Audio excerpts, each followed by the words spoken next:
putusan yang dianggap itu tidak adil, dia boleh mengajukan keberatan, baik itu ke Bawaslu maupun itu ke PT UN. Penyelenggara bisa, ya, penyelenggara bisa menghilangkan. Kemudian juga masyarakat juga bisa. Masyarakat misalnya dari pedukuhan atau masyarakat harusnya data itu dimasukkan, tapi dia nggak dukung calonnya, makanya nggak dimasukkan. Apa yang perlu dievaluasi dari produk hukum KPU?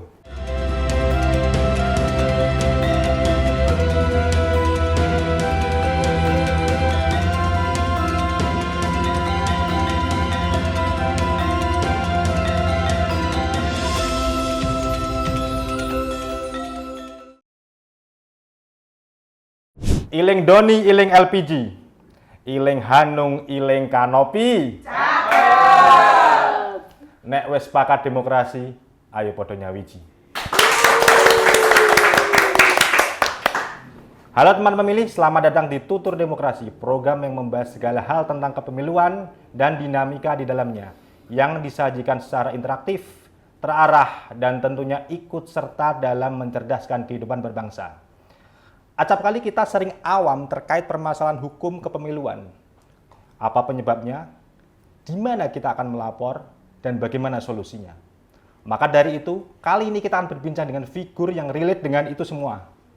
Yang penuh dengan wisdom, vibrasi surgawi, dan tentunya jika dekat dengan beliau terasa adem seperti ubin musola.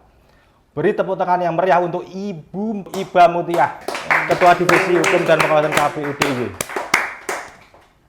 Assalamualaikum Bu Ibah. Waalaikumsalam. Terima kasih sudah hadir dan terlihat segar hari ini. Apa karena habis ikut lomba ya Bu ya? 17-an mungkin Ibu? Iya. Iya. Iya, ikut lomba kampung lah, paduan suara. Oh, enggak voli. Enggak voli ya. Kirain voli. Speaker. Di KPUD biasanya menyambut hari 17 Agustus itu apa saja kesibukannya Bu? Selain apel ya atau upacara itu ada pemberian award ya kepada KPU Kabupaten Kota DIY sebagai untuk kemajuannya sejauh mana, dan di situ juga ada penguatan zona integritas karena marohanya penyelenggara itu kan di integriti ya. Dan itu setiap 17-an itu di samping pemberian award juga untuk penguatan kembali zona integritas karena itu bagian daripada keistiqomahan untuk tetap konsisten terhadap WBK, wilayah bebas korupsi. Gitu. Karena integritas itu linear dengan trust, kepercayaan masyarakat. Betul, makanya sangat penting untuk berintegritas, apapun pengabdian. Gitu, ya. Iya. Bu, sebagai awalan pertemuan kita ini, boleh tahu nggak Bu, sebenarnya background keilmuan Ibu itu sebenarnya apa? Kalau saya memang dari Fakultas Hukum, saya lulusan S1 Unsur Purwokerto. Jadi saya memang ya hukum. Gitu. Hukum ya Bu ya. Kemudian S2-nya di Hukum Islam. Karena saya memang ya seneng lah belajar khususnya lebih spesifik lagi, dan saya memang pengen tahu tentang hukum Islam. Saya S2-nya Hukum Islam. Hukum Islam itu? Iya. Mungkin kalau terkait hukum Islam itu ada relate gak Bu sama Ibu dulu? Mungkin pernah mondok mungkin? Iya, kebetulan saya juga santriwati. Santriwati ya Bu ya? Jadi sudah terbiasa dengan yang namanya fikih, konun. Oke. Asas-asas di pesantren gitu. Iya. Iya. Oh, kalau pesantrennya saya di S1 di Purwokerto, di Pondok Al-Hidayah Purwokerto. Oh, ya, kebetulan Pak Yai saya itu juga doktor, dosen, jadi enak lah untuk bertukar pikiran dan lain sebagainya. Saya dalam bimbingan beliau gitu.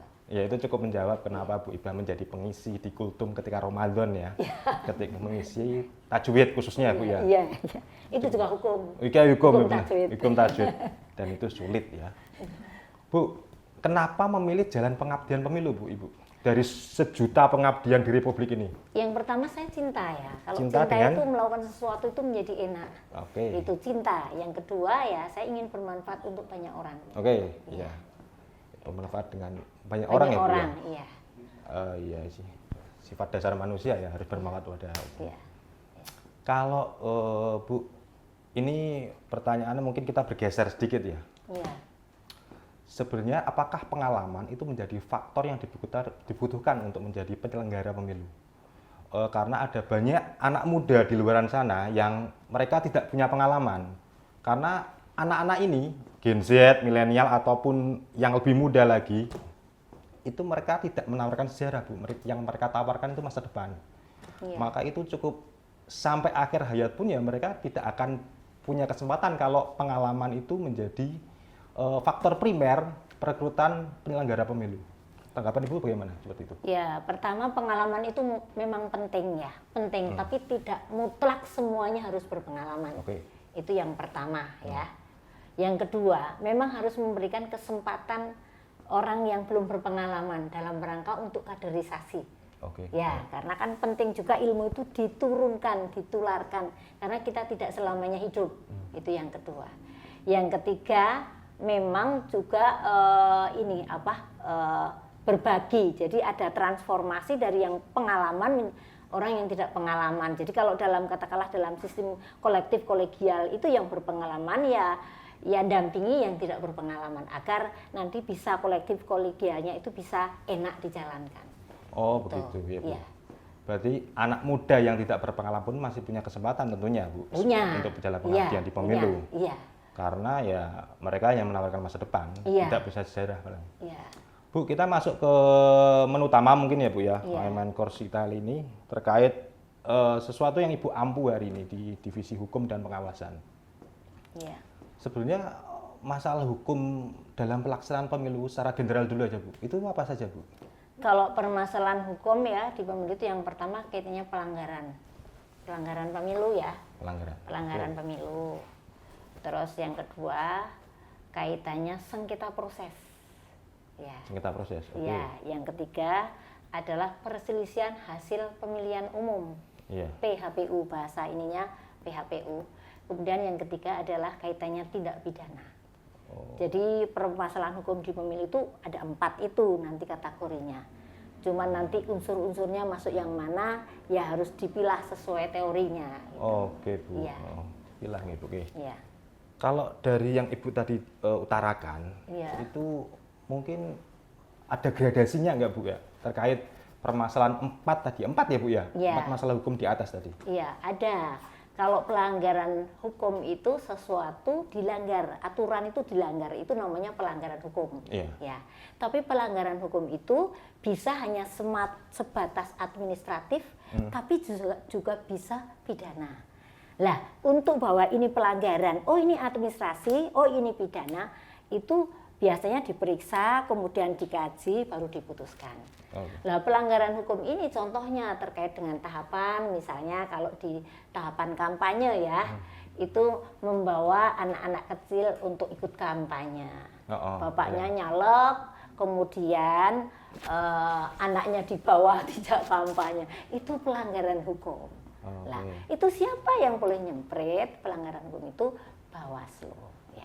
Jadi Bawaslu itu nanti akan nyempret dan itu nanti akan dikaji. Oh ini pelanggaran administratif. Itu yang pelanggaran. Kemudian ada pelanggaran lagi yang namanya pelanggaran kode etik. Ya.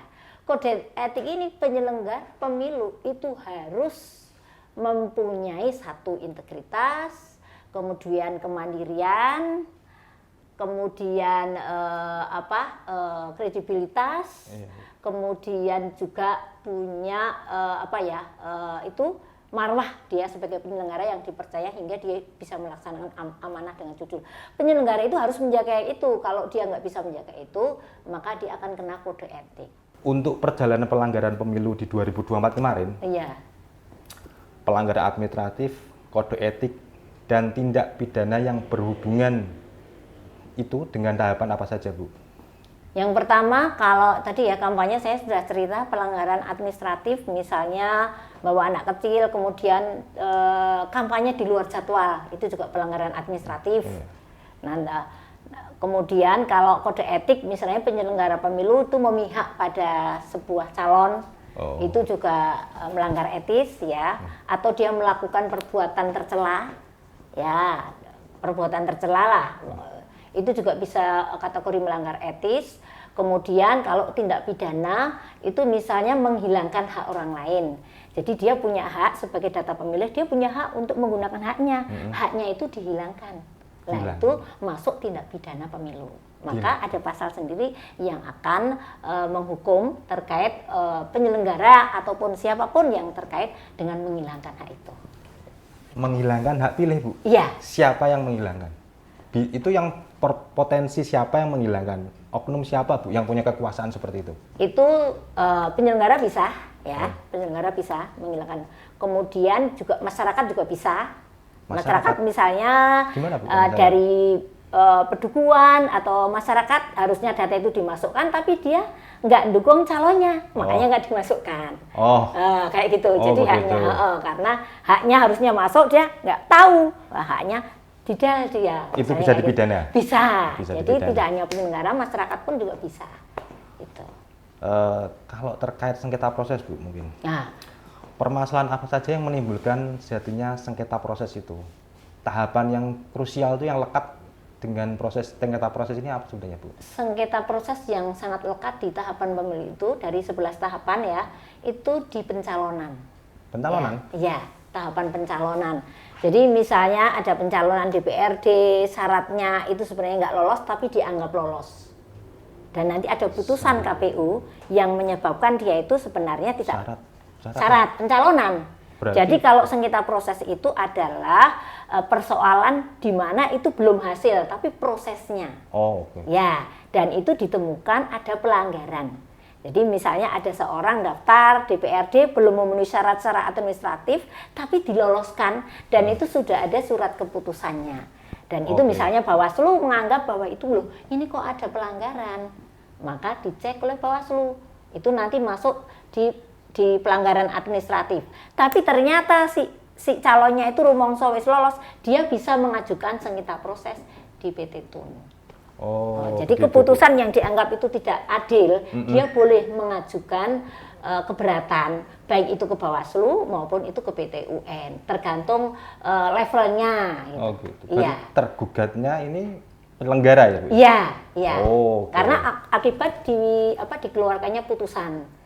Jadi misalnya kok saya daftar, kudunya aku lolos, kok ora lolos, saya langsung mengajukan keberatan atas keputusan nomor sekian. Kalau di pemilu kemarin keputusan tentang penetapan hasil yang 360 itu penetapan hasil. Tapi kalau ada persoalan sengketa prosesnya itu juga bisa. Cuman kalau level KPU RI nanti itu di Mahkamah Agung. Gitu. Iya kalau sengketa proses. Sengketa proses level KPU RI di Mahkamah Agung. Iya. Tapi sengketa proses. Kalau sengketa hasil enggak di MA, tapi di MK. Di MK ya. Iya. Dalam upaya menjaga kode etik kita, Bu, sebagai penyelenggara, Bu, untuk menjaga melaksanakan pemilu yang tentunya luber dan jurdil itu. Kalau di DIY sendiri itu apa saja yang sudah dilakukan, Bu? Satu, yang pertama kita melakukan sosialisasi regulasi, itu ya, regulasi sampai bawah. Kita bisa bayangkan di DIY itu ada 11.932 TPS kali 7, itu kan banyak ya, 84.000 sekian. Itu kita pastikan mereka bisa menjaga prinsip-prinsip sebagai penyelenggara pemilu. Ya, itu yang pertama. Dia paham dulu regulasinya. Yang kedua, dia juga ada penyamaan persepsi dalam mengaplikasikan aturan itu. Itu yang kedua. Yang ketiga, ada monitoring dan evaluasi. Kalau di bidang SDM nanti ada pembinaan. Kita kan ada progress reportnya, mana penyelenggara yang perlu kita bina. Jadi itu. Yang keempat ada pengawasan ya. Pengawasan itu kan kalau di KPU ada yang namanya nanti Dumas, kemudian ada WPS pengaduan masyarakat, kemudian ada WPS Western Poll System, kemudian ada sistem pengendalian gratifikasi, kemudian ada SPP. Itu dalam rangka untuk meningkatkan kualitas daripada penyelenggara. Itu pengawasan karena kalau di zona integritas pengawasan di sini memang punya nilai yang paling tinggi karena 15%, ya. Jadi selain nanti survei kepuasan masyarakat, ada survei persepsi anti korupsi, ya itu biar lembaga itu memang benar-benar melaksanakan pelayanan publik dan itu dengan marwahnya tetap berintegritas. Oke, Bu. Itu. Bu, ini pertanyaan saya sendiri. Iya. di hukum dan pengawasan. Ya. Pengawasannya itu koridornya atau domainnya apa, Bu? Apakah dia sebatas pemilu kah, ataukah pengawasan dia perpanjangan dari Inspektorat Jenderal kah? Seperti apa, Bu? Ini, Bu? Kalau pengawasan itu kan ada pengawasan internal ya. Ya. Ya, internal yang itu memang dilakukan oleh KPU RI, kemudian berjenjang ke bawah KPU Provinsi sampai KPU Kabupaten Kota, kemudian ad hoc nanti KPU Kabupaten Kota. Dan itu secara berjenjang. Kalau secara regulasinya tergantung itu ya, kalau nanti menyangkut kode etik ya kita dasarnya DKPP nomor 2 tahun 2017. Oh, okay. Ya, gitu. Kemudian hal yang lain di KPU juga ada. PKPU terkait nanti gimana tata kerja mereka, apakah dia sesuai dengan tata kerja dan lain sebagainya.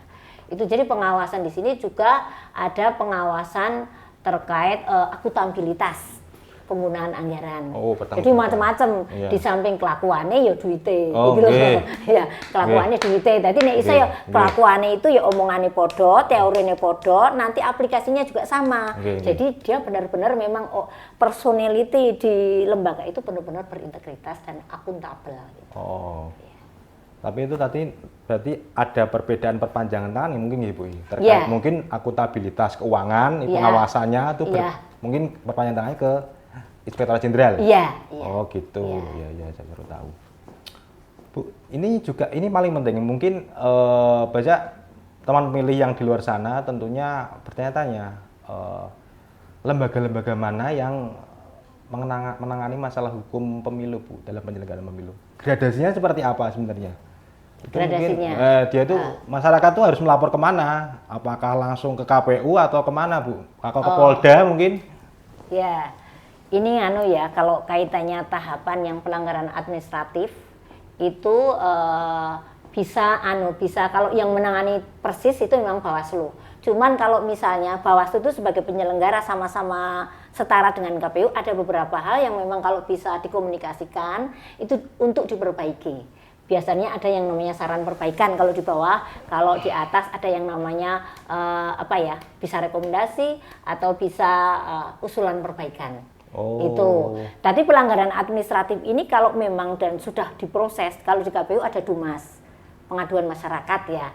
Dumas ini kalau memang ada hal dalam kita memberikan layangan ataupun dari personality kita ada yang tidak baik, bisa memberikan Dumas. Cuman sekarang ada regulasi baru dari SPAN lapor. Lapor itu laporan aspirasi dan pengaduan masyarakat, online rakyat, ya itu yang lapor. Intinya itulah, itu nanti per 3 bulanan. Gitu. Oh gitu. Ya. Itu berarti terintegrasi kemana, Bu? Muaranya kemana? Kalau itu ke Menpan RPJI.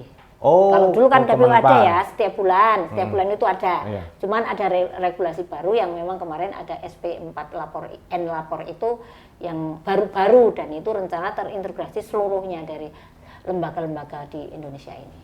Oh gitu, Bu. Ya. Itu user utamanya siapa tuh, Bu? Dia penjuser utamanya siapa? Apakah masyarakat, apakah KPU atau gimana? Kalau ini ya, kalau pengguna itu sebenarnya siapapun yang memang terkait, gitu ya, siapapun. Jadi bisa antar lembaga, bisa dari person masyarakat, itu loh. Cuman sudah ada saluran yang memang satu pintu sudah dibuat. Gitu. Berarti masyarakat bisa menggunakan untuk melaporkan sesuatu? Bisa, karena itu sudah itu. Sistem pengelolaan pengaduan pelayanan. Oh iya, pokoknya ada sistem baru nasional ya, Bu, publik, pelayanan publik nasional. Ya maaf, enggak apa-apa kan baru, Bu. Ingat ini sistem pengelolaan pengaduan pelayanan publik nasional. Oke, ya, ingat SPAN lapor ya. Jangan lupa. Bukan SPAN lapor. Bukan SP4N lapor. Oh, SP4N lapor. Nggak boleh di SPAN gitu ya, Bu? Ya. Soalnya Kementerian Keuangan juga ada, SPAN itu juga ada. Ya. Kalau konteks di DIY, Bu, penyebab terjadinya perselisihan hasil itu di MK itu apa, Bu? Jadi kan perselisihan hasil pemilu itu beda dengan sengketa proses ya. Kalau perselisihan hasil pemilu itu hasilnya. Jadi begitu sudah ada rekapitulasi ada hasilnya. Dan seluruh kontestan peserta pemilu itu diberi hak, baik itu secara kelembagaan maupun secara pribadi, walaupun secara pribadi nanti harus mendapat persetujuan dari pimpinan partai politik, itu ya, untuk keberatan terhadap hasil. Karena dengan itu dia bisa secara administratif kemudian menyiapkan ke MK, Mahkamah Konstitusi ya. Karena hasil itu berkaitan dengan perolehan kursi. Jadi kursinya kudune ndekku kok geser. Oh, gitu. Rumah itu bisa mengajukan permohonan kepada Mahkamah Konstitusi secara nasional. Gitu. Oke Bu, itu hasil ya. Ya. Berarti terkait suara dan jumlah kursi ya. Iya. Untuk tindak pidananya Bu, kalau di DIY ada nggak? Kalau kemarin alhamdulillah di itu nggak ada tindak pidananya. Kalau pelanggaran administratif ada, kemudian sengketa proses enggak sampai Bawaslu, paling ringan-ringan. Kemudian kalau untuk yang PHPU ada ya, untuk DPRD DIY ada di Kulon Progo 5, yaitu pergeseran kursi terakhir itu antara dua partai, antara Nasdem dan PDIP. Kemudian di Sleman DIY 6 itu pergeseran kursi antara PDIP dengan Golkar. Ya, kursi yang terakhir di DIY 6. Kemudian kalau itu tapi sama MK sudah diputus terkait ini ya, KPU menang dan itu amar putusannya adalah tidak bisa ditolak ya, karena memang dia tidak bisa membuktikan dalil-dalil yang dia berikan itu. Kemudian kalau yang khusus di kota itu DPRD Kota Yogyakarta itu di Dapil 1 ya, karena itu suara antara PDIP dengan umat, dan itu memang cuman kalau yang di kota itu agak beda karena di kota itu diputus gugur karena memang pada saat sidang pendahuluan itu pemohon itu tidak hadir pada saat sidang pendahuluan, jadi akhirnya diputus dismisal dan putusan itu gugur. Kalau yang dua itu lanjut sampai pemeriksaan akhir, walaupun pada akhirnya untuk yang DIY 6 sama yang DPRD Kulon Progo Dapil 5 menang. Waktu itu KPU dengan Partai Nasdem. Tapi sebenarnya itu kami juga dengan adanya gugatan itu malah lega ya. Apa yang menjadi keberatan mereka sudah disalurkan, kami juga menjawab dengan data yang ada hingga kita bisa terbukti bahwa kita berintegritas dan melaksanakan rekap itu secara profesionalis gitu. Oh gitu. Bu, apakah di Republik kita ini tindak pidana pemilu itu bisa dikategorikan kejahatan luar biasa? Kalau ada beberapa negara barat yang dianggap corong demokrasi itu dianggap kejahatan luar biasa. Kalau ini ya, saya secara teori kurang mumpuni, tapi saya secara pribadi ya itu iya. Karena kan itu sebenarnya nanti akan mengarah ke jabatan yang itu akan mewakili rakyat sekian ribu orang. Jadi membawa amanah. Jadi tindak pidana pemilu ini memang perlu diteliti betul unsur-unsurnya masuk apa tidak. Kalau memang masuk, itu juga sudah ada tindak pidananya sesuai Undang-Undang Pemilu Nomor 7 Tahun 2017. Itu yang sekarang jadi ini roh ya, misalnya menghilangkan hak orang lain. Money politik yang money itu politik. Susah. Iya, money politik itu juga tindak pidana pemilu gitu. Karena ini money politik itu kan jelas ya, itu mempengaruhi yang punya hak dengan dibayar transaksional dan itu banyak terjadi tapi susah ditangkap karena itu seolah-olah seperti sukarela semuanya. Jadi dan itu kan money politik ini sebenarnya kalau memang terbukti itu kalau dilanjutkan nanti tindak pidana dan nanti ada putusan, calon itu nanti bisa dibatalkan. Oh begitu. Iya, secara administratif pun kalau memang nanti ini Bawaslu punya kewenangan pelanggaran administratif yang dimana calon itu melakukan ini, dia juga bisa memberikan untuk dibatalkan sebagai calon. Oh begitu Bu. Kalau menurut Ibu sendiri terkait money politik, cara memitigasinya seperti apa Bu? Sengkarut seperti itu, apakah ini kan transaksional? Ya.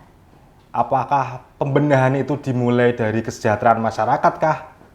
Atau seperti apa Bu? Ataukah memang aturan kita kurang cukup untuk mengatasi ini? Kalau aturan sebenarnya menurut saya sudah cukup ya, sudah bagus lah.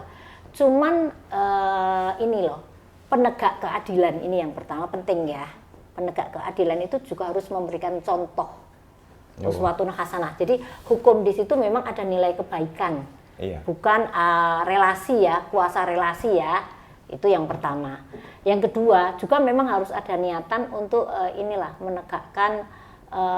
menegakkan hukum, menegakkan hukum itu marwahnya ya di situ menegakkan keadilan. Lah, ini yang kadang-kadang baik itu pelaksana maupun masyarakat itu kurang menyadari bahwa kita mendapatkan sesuatu bukan jalan yang halal, itu nanti keluarnya juga tidak baik. Oh ya. Nah, jadi duit itu juga pinter, nek duit kui katakanlah haram, itu keluarnya ya hal-hal yang jelek-jelek gitu loh. Wes jelas itu. Tapi kalau duit itu caranya benar, nanti keluarnya juga insya Allah benar. Jadi itu yang kadang-kadang revolusi di masing-masing perilaku masyarakat, bahwa kita menggunakan hak pilih itu benar-benar dari hati nurani yang luhur. Saya milih ini karena dia pemimpin yang amanah, bukan karena duit, bukan karena dan lain sebagainya lah. Nah ini masih menurut saya di masyarakat masih ini ya, masih hanya menjadi tataran norma tapi belum dilaksanakan dalam implementasi berdemokrasi. Oh, oke. Itu ya. Ya. Bu, terakhir dari saya. Ya. Apa yang perlu dievaluasi dari produk hukum KPU? Kalau saya ini ya, produk hukum KPU itu sudah lengkap sebenarnya, cuman timeline-nya, datangnya itu terlalu mendesak. Iya, Karena mendesak kita mempelajarinya berlari sambil berlari, kemudian mensosialisasikan juga berlari, itu ya. Kemudian nanti sebenarnya regulasi itu harus kita pahami, kemudian ada penyamaan persepsi, nanti kalau kemudian ada mitigasi, mitigasi di lapangan itu apa saja, kalau pasal sekian-sekian nanti kira-kira apa, itu perlu waktu yang lama. Nah kadang-kadang itu terlalu mendesak, walaupun saya juga tidak bisa sepenuhnya karena KPU RI ya, karena KPU RI itu dalam membuat regulasi peraturan KPU, peraturan Komisi Pemilihan Umum itu harus ada RDP, rapat dengar pendapat dengan DPR. Oh, iya. Nah itu kan juga waktunya dengan lembaga lain itu juga tidak mudah. Jadi itulah, karena itu memang di Undang-Undang Pilkada ya, pasal 9, Undang-Undang nomor 10 tahun 2016 diatur bahwa memang kita harus RDP dengan DPR. Oke Bu, terima kasih atas jawabannya. Oke teman pemilih, kita telah di penghujung seri kali ini. Sebelum kita akhiri mungkin ada beberapa kalimat Bu untuk calon teman pemilih atau teman pemilih di luaran sana. Monggo Bu. Ya, kalau saya ini ya, quote hukum ya, yang pertama bahwa hukum itu bernilai bukan karena hukumnya, tapi ada nilai kebaikan, itu yang terpenting ya. Itu yang pertama. Yang kedua, bahwa hukum itu dalam menegakkan hukum itu sebuah keberhasilan apabila kita bisa menjaga keadilan juga. Tapi kalau kita gagal dalam menegakkan hukum, maka itu ada kegagalan dalam menjaga keadilan. Oke, terima kasih Ibu. Bu, terima kasih ya Bu ya. Sami-sami. Dan teman pemilih yang sudah menonton semuanya, jangan lupa like, komen, dan subscribe kanal YouTube dan follow sosial media KPU DIY. Tutur demokrasi istimewa. Saya Gilang, sampai jumpa di episode berikutnya.